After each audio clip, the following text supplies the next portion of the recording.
सोचिए, एक ऐसा देश जो कभी दुनिया में सबसे प्रगतिशील राष्ट्र था, जो अचानक घुटनों पर आ गया। लाखों लोग सड़क पर भीख मांग रहे थे, फैक्ट्रियां बंद, अर्थव्यवस्था की पूरी कोलैप्स, और उसी बर्बादी में राख में उठा एक इंसान जिसका नाम हिस्ट्री हमेशा डर के साथ लेता है, एडोल्फ हिटलर। जर्मनी की बर्बादी। साल 1918 वर्ल्ड वॉर वन खत्म होता है और जर्मनी हार जाता है।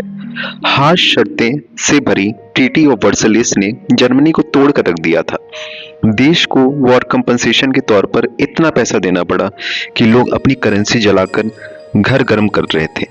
$1 4 ट्रिलियन जर्मन मार्क्स के बराबर हो गया था। सोचिए, रोटी की एक लोफ की कीमत लाखों में। लोग फ्रस्ट्रेट थे, हंगरी थे, और सबसे बड़ी बात चीज, वो एक सेवियर ढूंढ रहे थे। वही वो समय था जब मुनिच की एक छोटी सी पॉलिटिकल मीटिंग में एक आदमी खड़ा हुआ और ऐसा भाषण दिया कि लोग हैरान रह गए। एडोल्फ हिटलर की एंट्री। हिटलर वियना से निकला एक असफल पेंटर, जिसे सेना में लड़ने का मौका मिला और युद्ध ने उसे बदला। हिटलर ने एक चीज थी, हिप्नोटिक बोलने की शक्ति। जब वो बोलता था, लोग सांस रोककर उसकी हर बात सुनते थे। उसके लोगों के दिल पे एक बात बैठी थी, हम हारे नहीं, हम धोखा दिया है गया है।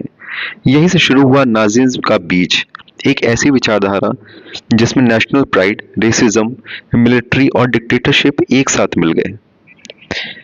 बेल्हाल पुश। 1923 में हिटलर ने सरकार पलटने की कोशिश की। बियरहॉल पुश।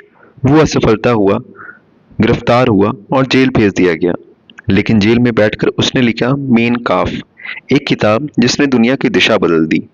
इस किताब ने पूरा किया अपना ब्लूप्रिंट, एक शुद्ध आर्यन रेस का सपना, जर्मनी का पूरे यूरोप पर कब्जा और ज्यूस के खिलाफ नफरत का प्रोपेगेंडा मशीन। लेकिन दुनिया को अंदाजा भी नहीं था कि ये किताब एक दिन करोड़ों की मौत का कारण बनेगी। Great depression. 1929 ग्रेट डिप्रेशन आ गया। अमेरिका, यूरोप, पूरी दुनिया आर्थिक संकट में डूब गई। लेकिन जर्मनी पहले ही टूट चुका था। ये संकट उसे खत्म करने आया था। लाखों लोग बेरोजगार, लाखों भूखे, लोग डेमोक्रेसी से नफरत करने लगे, और हिटलर ने इसी मौके को पकड़ लिया। उसने कहा, मैं जर्मनी को फिर से महान बनाऊंगा, मैं ट्रीटी ऑफ वर्सलिस को तोड़ दूंगा, मैं एम्प्लॉयमेंट दूंगा, सम्मान लौटाऊंगा। लोगों ने सोचा यही है मसीहा, और 1933 में हिटलर जर्मनी का चांसलर बन गया। सत्ता से आते ही आयरन फर्स्ट। हिटलर ने सत्ता संभालते ही डेमोक्रेसी की ऐसी कीमत लगाई जो आज भी इतिहास डरकर पढ़ता है। रेस्टैग फायर फैलाया गया और उसकी आड़ में इमरजेंसी पावर्स के लिए गए। अपोनेंट पार्टीज को खत्म किया गया, प्रेस सेंसरशिप लगा, हर आवाज को चुप करा दिया गया। जब हिटलर सिर्फ चांसलर नहीं, वो जर्मनी का फनर था। उसका एक ही मकसद था, जर्मनी को मिलिट्री सुपर पावर बनाना। नाजिज्म का क्रूर चेहरा। हिटलर का असली चेहरा अब खुल रहा था। एंटीसेमिटिज्म, जूइस के खिलाफ नफरत, नाजिज्म की जड़ बन चुका था। स्कूल में बच्चों को सिखाया जाने लगा कि ज्यूस इंफीरियर हैं। मीडिया में प्रोपेगेंडा फैलाया गया, जर्मनी की हार का कारण ज्यूस थे। फिर आया नर्बर्ग लॉस। ज्यूस की सिटीजनशिप छीन ली गई, उनके दुकानों पर निशाना बनाया गया, उन्हें बार बार ह्यूमिलेशन का सामना करना पड़ा। नवंबर 1938 क्रिश्चियन ज्यूस की दुकानों को तोड़ दिया गया, सिनोजेस जला दिए गए, हजारों ज्यूस और कंसंट्रेशन कैंप में डाल दिए गए। यही कैंप्स आगे जाकर हॉलोकास्ट की आग बन गए। 11 मिलियन लोगों को मारा गया। 6 मिलियन ज्यूस की सिस्टमैटिक हत्या इतिहास का सबसे बड़ा जेनोसाइड था। आज भी ऑस्विट्ज़ का नाम सुनकर रूह कांप जाती है। World war 2। हिटलर ने जर्मनी की मिलिट्री को गुप्त रूप से मजबूत किया, टैंक, प्लेन्स, वेपन्स बनाए और फिर शुरू किया ब्रिटिशर लाइटनिंग वॉर। 1939 में पोलैंड पर हमला और वर्ल्ड वॉर 2 शुरू हो गया।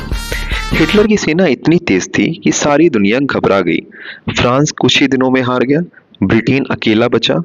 रशिया ने उनकी नॉन एग्रेशन पैक्ट थी, लेकिन हिटलर को दुनिया पर राज करना था। 1941 ऑपरेशन बारबोसा, हिटलर ने रशिया पर हमला कर दिया और यहीं से उसकी हार शुरू हुई। ठंड, हंगर और रशियन रेजिस्टेंस ने जर्मनी को घुटने पिला दिया। हिटलर का अंत। 1945 एलाइड फोर्सेस ब्रिटेन में घुस गई और हिटलर एक अंडरग्राउंड बंकर में छिपा था बर्लिन में, जर्मनी में। जर्मनी तबाह, सेना खत्म, लोग भूखे। 30 अप्रैल 1945 हिटलर ने अपनी प्रेमिका ईवा ब्राउन से शादी की और कुछ ही घंटों बाद दोनों ने खुद को गोली मार ली। ऐसे खत्म हुआ दुनिया का सबसे खतरनाक तानाशाह, एक ऐसा इंसान जिसने लोगों को कमजोरियां, गुस्से और डर का इस्तेमाल किया और पूरी दुनिया को आग में झोंक दिया। हिटलर की कहानी सिर्फ इतिहास नहीं, ये चेतावनी है। जब एक नेता लोगों को डर और गुस्से का इस्तेमाल करता है और नफरत को नेशनल प्राइड बनाकर बेचता है, तो पूरा देश बर्बाद हो जाता है। नाजिज्म सिर्फ एक विचार नहीं, वे वो आग थी जिसने करोड़ों को राख में मिला दिया। और अगर इतिहास में हम नहीं सीखेंगे, तो ये आग फिर भड़क सकती है।